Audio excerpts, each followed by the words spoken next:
Hello दोस्तों, कैसे हैं आप सभी लोग? तो आज हम क्लास को फिर से कंटिन्यू करते हैं और आज का जो हमारा टॉपिक है शैशवावस्था कल हमारा हो गया था। आज जो हम पढ़ेंगे बाल्यावस्था पढ़ेंगे। ठीक है, शुरू करते हैं। तो टॉपिक है आपका आज का बाल्यावस्था, जिसकी उम्र जो होती है 6 से 12 वर्ष तक चलती है। बाल्यावस्था के कुछ नाम हैं बेटा, अगर आप लोग मॉक टेस्ट लगा रहे हो कहीं तो वहाँ से क्वेश्चन आपको देखने को मिलेंगे। बाल्यावस्था को प्राथमिक विद्यालय की उम्र कहा जाता है, क्योंकि अब बच्चा नर्सरी से निकलकर यानी कि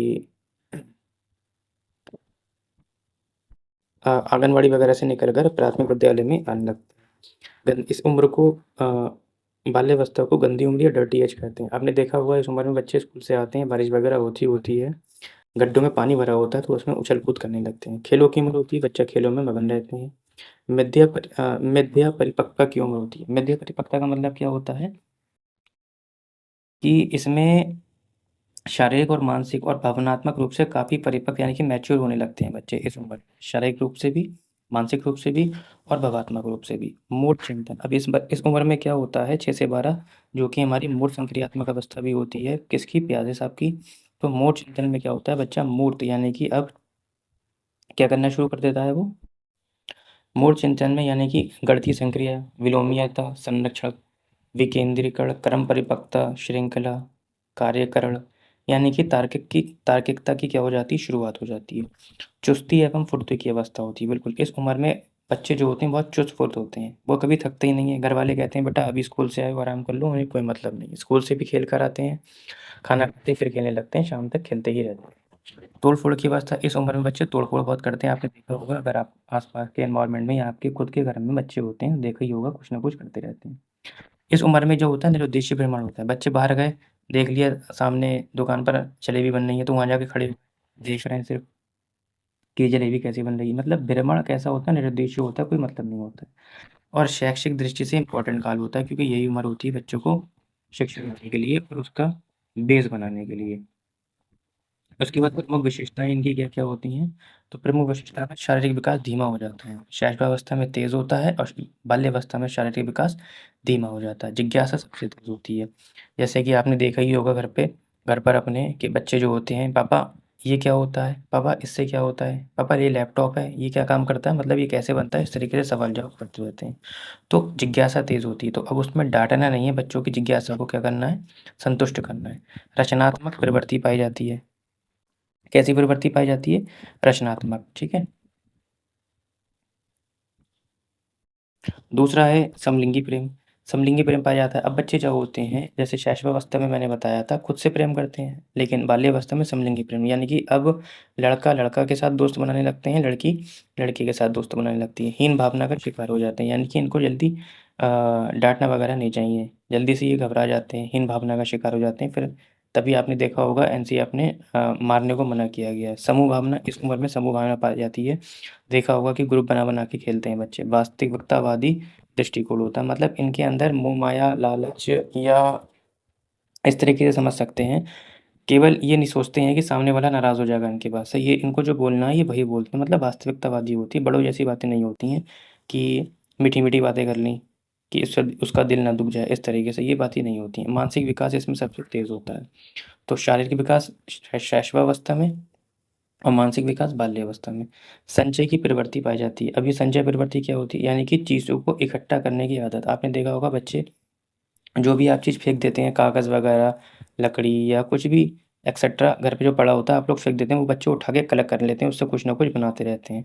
तो संचय प्रवृत्ति पाई जाती है। निर्दोषी भ्रमण मैं बता चुका हूँ। प्रशंसा पाने की इच्छा, इस उम्र में बच्चा क्या चाहता है कि लोग मेरी तारीफ़ करें। जैसे टीचर बार-बार गुड लिखता है, स्टार बनाता है, बच्चा बहुत खुश होता है। मित्र चयन करने की प्रवृत्ति आ जाती है। नैतिकता का विकास, अब बच्चा इसमें क्या होता है, अच्छा बुरा सीख क्या सही है और क्या गलत है। दूसरा शारीरिक विकास की अगर मैं बात करूँ तो हड्डियों की संख्या अब कितनी हो जाती है, 350 हो जाती है 270 से। हृदय की धड़कन 140 थी, अब कितनी हो जाती है, 100 प्रति मिनट हो जाती है।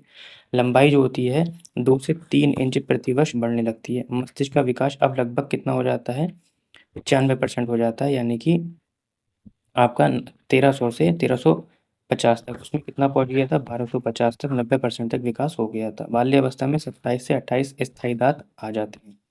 ये आपका डेटा था, इसमें ज़्यादा देर नहीं लगाई जाएगी। आगे आ जाओ।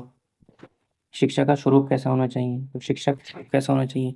बच्चों को भाषा विकास में ध्यान देना चाहिए, ठीक है? उसकी मातृभाषा में सिखाया जाए, साथ-साथ में एक सेकंड लैंग्वेज भी सिखाई जाए। जिज्ञासा संतुष्टि जैसे कि मैंने बताया, अगर बच्चे के अंदर जिज्ञासा है, बच्चा आपसे सवाल पूछ रहा है, उसकी संतुष्टि करें, उसे डाँटें नहीं। सामूहिक भावना के विकास पर बल दिया जाता है। ऐसा भी होता है समूह में बच्चों को पार्टिसिपेट करने के लिए कहा जाता है या ग्रुप बना दिए जाते हैं। आपने देखा होगा स्कूल वगैरह में, तो इससे क्या होता है, सामूहिक भावना का विकास होता है।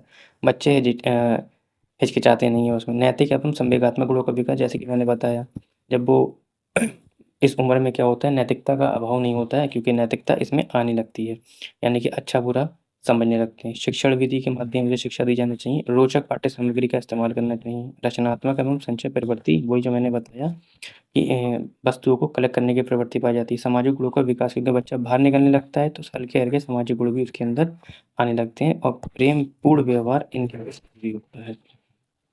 उसके बाद हमारा इम्पोर्टेंट है किशोरावस्था, उम्र होती है 12 से 18। प्रमुख बिंदु क्या है, यहाँ से इम्पोर्टेंट क्वेश्चन है, याद रखना है आपको। किशोरावस्था शब्द लैटिन भाषा के एडोल्सियर शब्द से बना है, जिसका अर्थ होता है परिपक्वता की ओर आगे बढ़ना। एक कमेटी है, ये भी इम्पोर्टेंट है, हेडो कमेटी, किशोरावस्था के अध्ययन के लिए बनाई गई है, ये याद रखें। ये समझाने का नहीं है, सिर्फ पॉइंट है आपके। किशोरावस्था के कुछ नाम है जो आपको याद रखना है। सबसे कठिन काल होता है ये किशोरावस्था, इसी में बच्चा पॉजिटिव डायरेक्शन या नेगेटिव डायरेक्शन में चले जाते हैं, ध्यान रखना है बच्चों का। समस्यात्मक काल होता है, इसमें बच्चा बहुत समस्या में रहता है, फ्यूचर की चिंता रहती है, कौन सी स्ट्रीम लूँ, किस लाइन में जाऊँ, ये सब रहता है। उलझन की अवस्था होती है, हर टाइम उलझन, यही जो अभी मैंने बताया, तीनों पॉइंट एक ही चीज़ों से जुड़े हुए हैं, उलझन रहती है। तनाव, तूफान एवं संघर्ष होता है, यहाँ पे संबंध नहीं है, संघर्ष की अवस्था। ठीक है, ये शब्द किस, ये एक परिभाषा भी है, स्टेनली,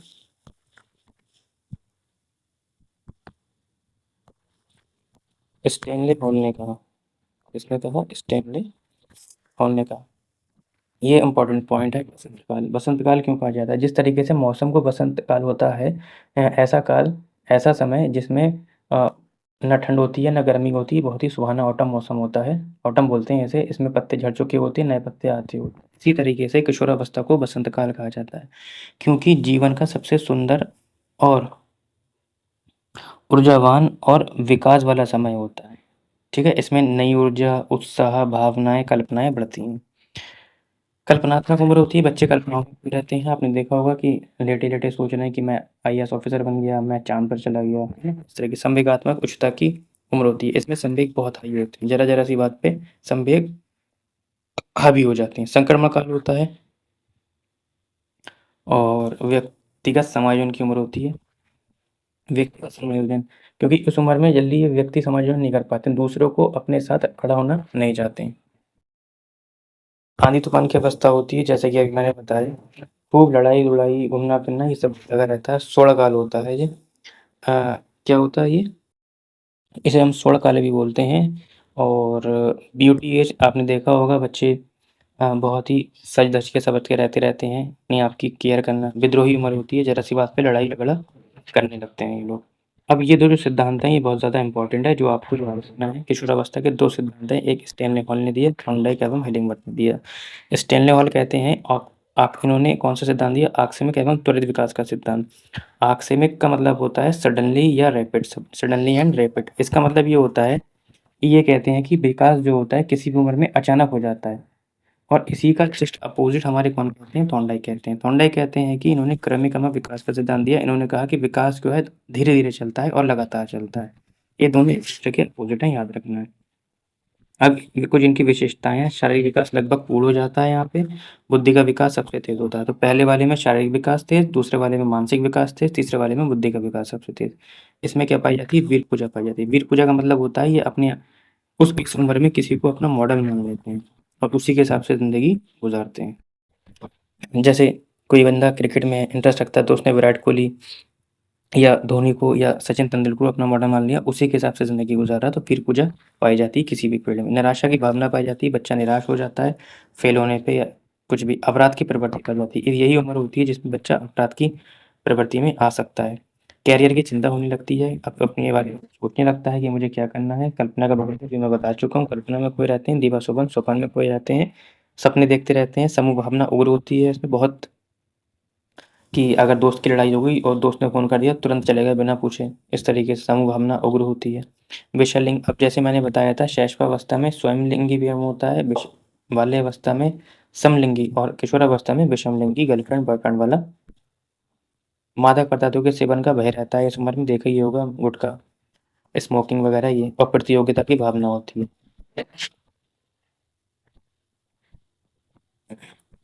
आर्थिक तंगी, जैसा कि आपको पता ही है, पैसों की कमी होती है, गर्लफ्रेंड को चाहिए बड़ा कि पैसे हैं ही नहीं। विरोधाभासी भावना पाई जाती है, विरोध बहुत होता है, देश-विदेश में रुचि होती जाने की, घूमने-फिरने की।